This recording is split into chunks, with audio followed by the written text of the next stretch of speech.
Assalamualaikum warahmatullahi wabarakatuh.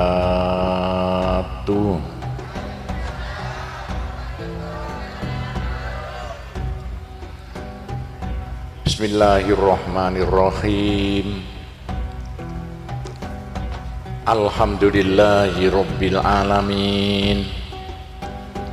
Wassalatu wassalamu ala asyrafil anbiya'i wal mursalin Sayyidina Muhammadin wa ala alihi wa sahbihi ajmain. Amma ba'du ingkang minulya para alim ulama, sesepuh sedaya ingkang sanget kawula mulyakaken, hadirin sedaya kaum muslimin wal muslimat ingkang minulya. Alhamdulillah, monggo sareng-sareng puji syukur dumateng ngersaning Allah Subhanahu wa taala. Sholawat lan salam muga-muga tetep dumateng Kanjeng Nabi Muhammad sallallahu alaihi wasallam. Qala Rasulullah sallallahu alaihi wasallam, manutai sopone wong qara'a iku maca man surata alam nasra ing surat alam nasra, maka annama ja'a mung ketemu kaya nekani manik ni ing ingsun wa ana utahe ingsun muhtam wong kang susah. Fafarroja menggumbungah noman ami sangka ingsun. Kanjeng Nabi Muhammad ngendika sapane wong sing gelem maca surat alam nasra kulir kadya. Wong sing sowan ring omahku keadaan aku susah terus iso mbungahno aku. Ku sindiran lho iki. Mosok ana wong iso mbungahno Kanjeng Nabi? Ya gak mungkin. Kanjeng Nabi itu orang yang sangat mulia di sana. Tapi ana carane kaya apa sampean maca surat alam nasra. Nek sampeyan nyenengno Kanjeng Nabi, disenengno disenengi Kanjeng Nabi. Nek sampeyan disenengi Kanjeng Nabi, disenengi Gusti Allah. Maksude kaya apa? Segala kesusahan bakal sirna gara-gara sampeyan seneng maca surat alam nasrah laka sodrok. Sampai dicontohno susahe Kanjeng Nabi pun hilang, apalagi sundanya susah sampeyan. Dititeni wedok-wedok iku besok sampean wis kapan lagi bakal keterjang macem-macem kesusahan kerepotan. Nek sampeyan susah perkara apa ya mbuh, gak usah kondo-kondo, aja lali sampeyan sing seneng maca surat alam nas. Wis nek susah bingung-bingung surat alam nasroh diwaca. Surat alam nasroh nek kanggo ngilangi susah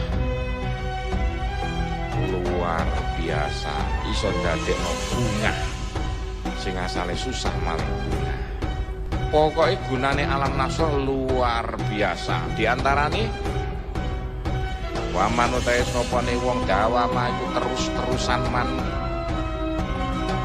ala qiraati ing atase maca surat alam nasroh. Sapane wong sing gelem terus-terusan maca surat alam nasroh, dubura sholawati sause saben sembayang al-khamsi kang 5 waktu. Sapane wong sing nalikane saben mari sembayang 5 waktu gelem lengganan maca surat alam nasroh laka sodrok, yassara mongko gampangno sapa Allah amrau ing urusane man. Kaya apa khasiate? Segala urusane akan dipermudah oleh Tuhan. Ayo urusan apa? Gak usah kondo-kondo, kepengin urusane selesai dan sukses sedaya, ojo lali nek mari salat 5 waktu lengganan maca surat alam nasroh laka sodro.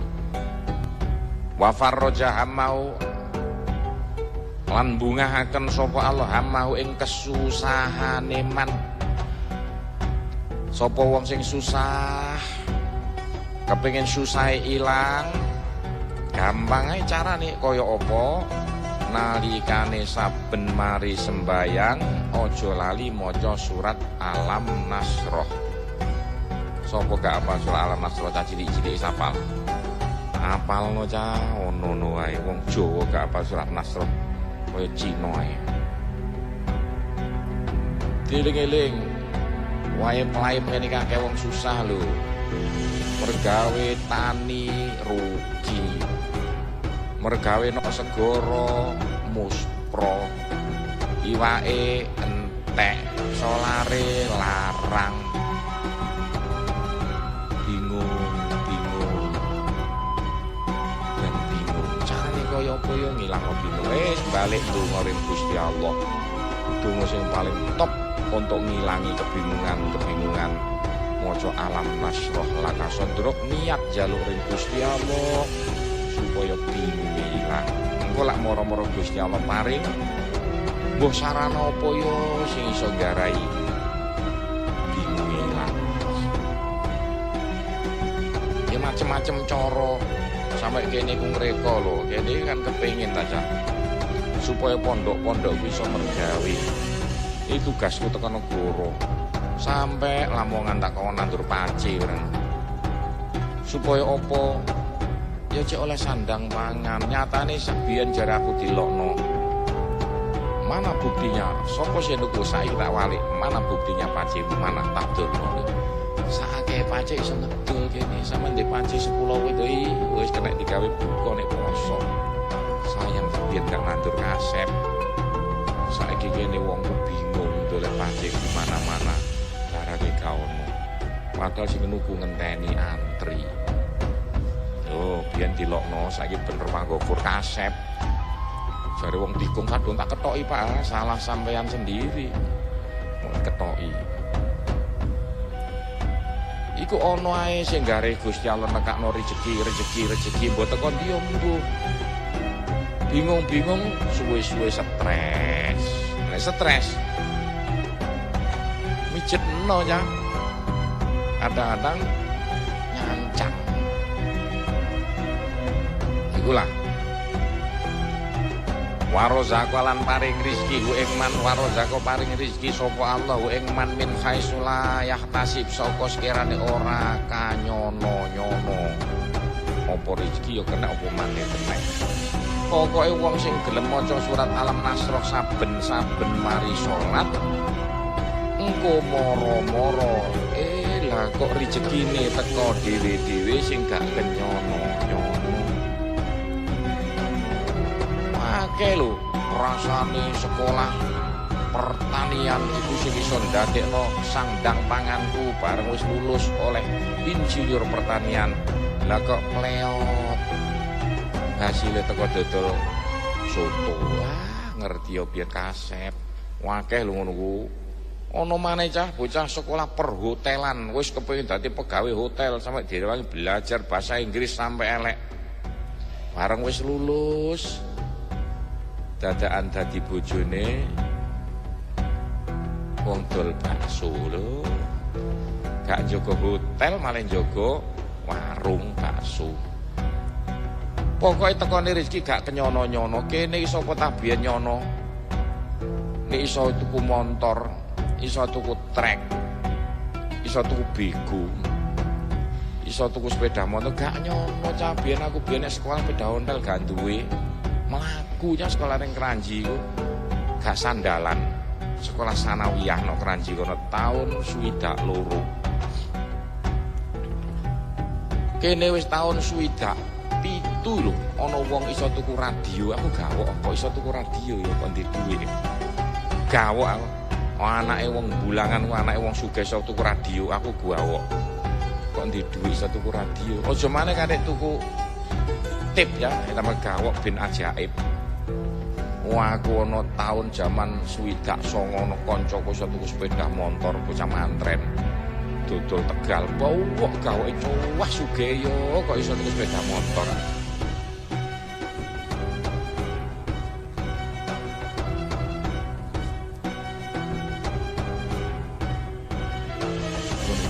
Karyawan tuku ngrasakno karyawan iso tuku. kabeh sepeda motor kene. Montore gak kena diitung. Mergo apa? Karo kae surat alam diwaca wae. Nyatane treke teko dhewe di keluyuran pinggir dalan. Antar pro trek Sunan Derajat. Tukone pondok. Kuwi sapa pondok gitu gitu trek.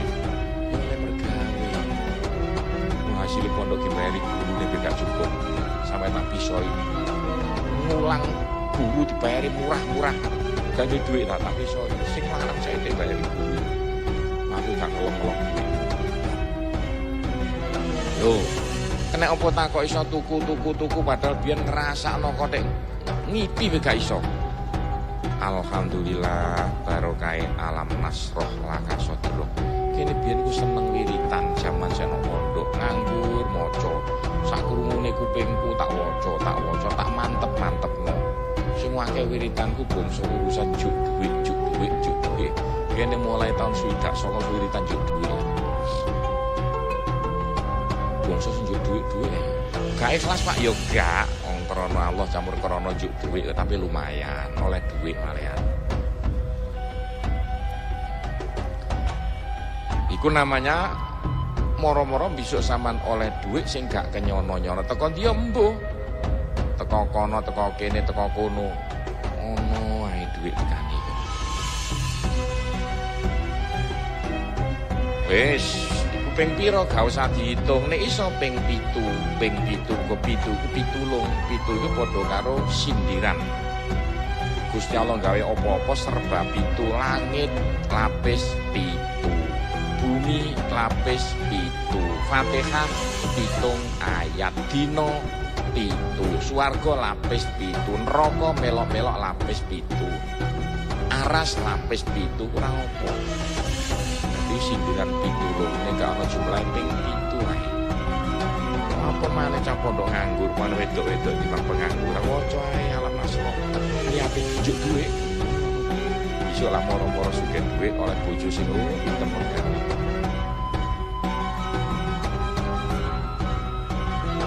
Teruse dawuh maneh wa manutae sapane wong kara iku maca manha ing alam nasroh.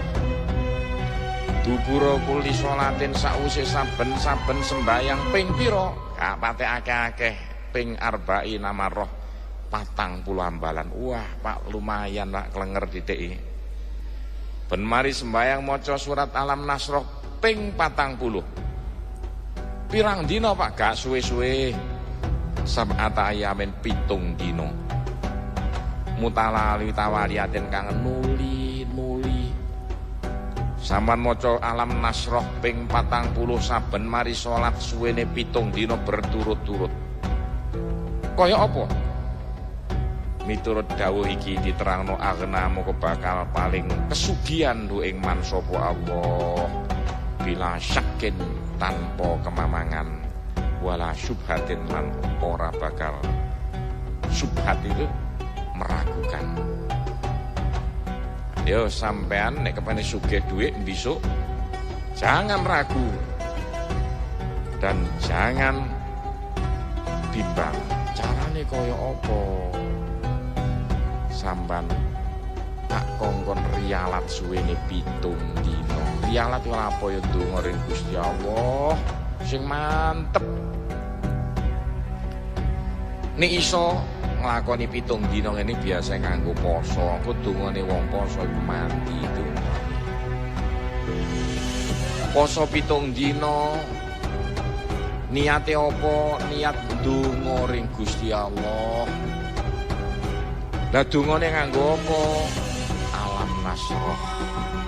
Ping pira? 40 diwaca saben mari salat. Suwene gak suwe-suwe 7 dina. Nek sampean kurang mantep baleni maneh 7 dina. Kurang mantep maneh baleni maneh 7 dina. 7 dina ping 3 bukan main hasilnya. Besok karek nunggu. Padha karo saiki nandur klopo 7 tahun kasuwuh. Nandur klopo kok. Aku nandur klopo 3 dina durung woh ya. Nek nandur klopo iku nyolong klopo. Nandur sawu tahun piro zamane Pak Muslimin ketu bantu itu sawu.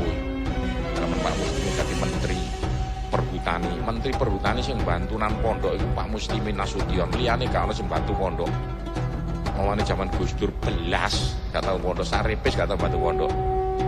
Menteri sing paling banyak bantu pondok zaman Pak Habibie. Pak Habibie presiden paling bantunan pondok, lain tidak ada. Lah kok ora aku ketuane kok tak umumno radio panjenengan yo. Pokok presiden yang paling akeh bantu pondok zaman Pak Habibie, selayang Pak Habibie mek 2 tahun. Pak Habibie dadi presiden 10 tahun sugih kabeh pondok ini. Sayang ya. Mari iku gak ono sing bantu pondok, plongak-plongok tok ae teko rene ya gak bantu apa-apa. Jare dibantu jare sapa omong kosong. Ndak pernah. Saya ketuane pondok sak negara, pondok Hindu, Buddha, Kristen, Islam, Muhammadiyah, NU ketuane saya. Kan bantah aku ketuane ngomong. Ya iku paling akeh bantu pondok, sing paling sregep zaman Pak Habibie. Menteri ini jenenge Pak Muslimin Nasution. Wis paling akeh bantu pondok zaman itu. Saya wis sendiri.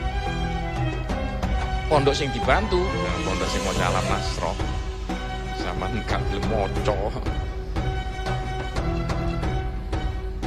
Terus maneh. Eling-eling ngono ku, aku cekelan urip.